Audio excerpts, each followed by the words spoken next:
à tous. Donc aujourd'hui le thème de la vidéo ce sera la gamme pentatonique. Alors déjà une gamme, qu'est-ce que c'est? Une gamme, ça va être un enchaînement de plusieurs notes. Souvent c'est 7, mais celle qu'on va voir aujourd'hui n'en compte que 5.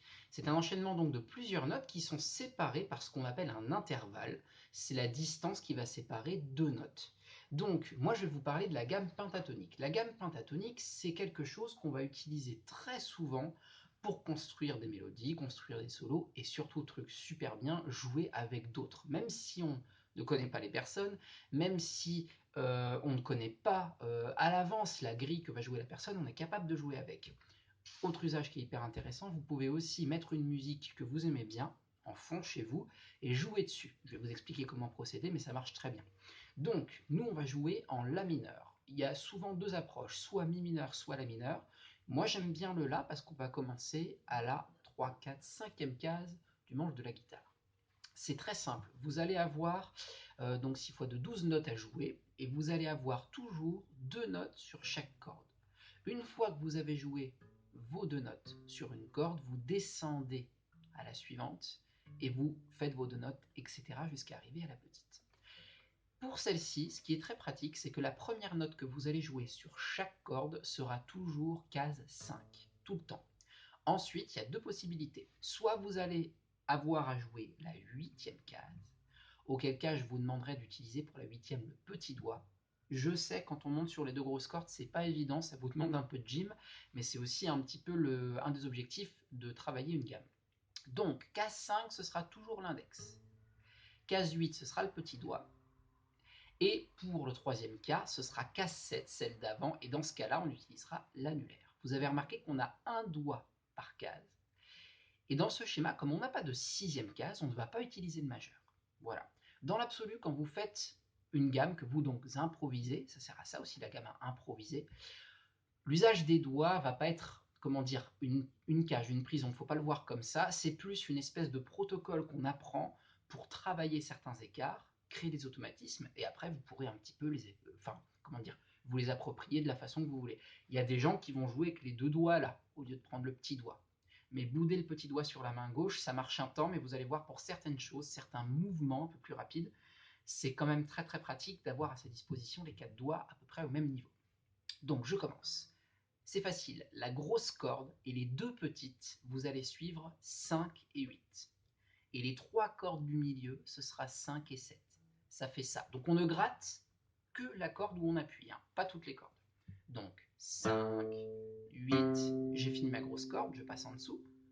Ensuite 5, 7, encore pareil en dessous, 5, 7, encore pareil en dessous, 5, 7, et les deux petites, 5, 8, on reprend le petit doigt, et la petite, 5, 8, je vais un peu plus vite, 8, 5, 7, 5, 7, 5, 7, 5, 8, 5, 8.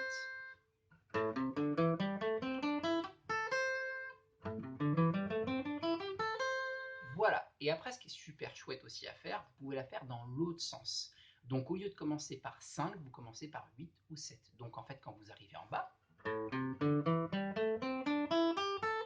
on revient 8, 5, on remonte, 8, 5, on remonte 3 fois pareil, 7, 5, 7, 5, 7, 5, 8, 5.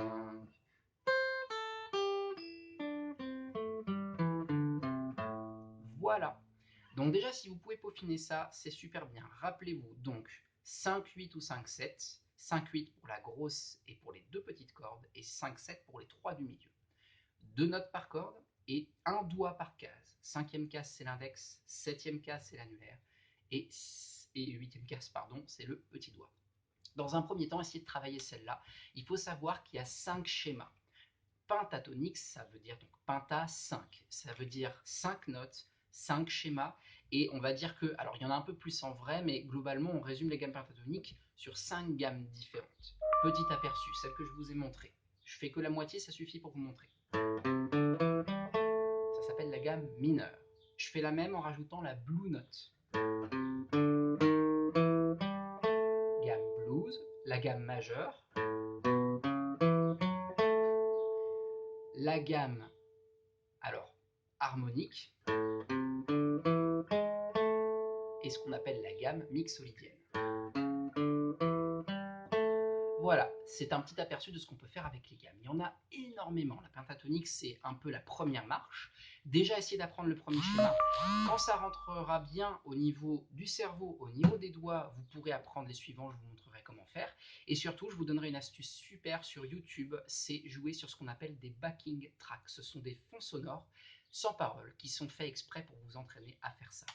Je vous explique déjà le principe. Vous allez sur YouTube, vous tapez backing, donc B-A-C-K-I-N-G, track, T-R-A-C-K, vous rajoutez AM pour la mineure et le style que vous voulez derrière. Par exemple, backing track AM blues, backing track AM rock. Vous mettez ça en fond sur YouTube et vous jouez ça. Vous allez voir, vous avez l'impression de faire un solo de malade, même juste avec 4 notes.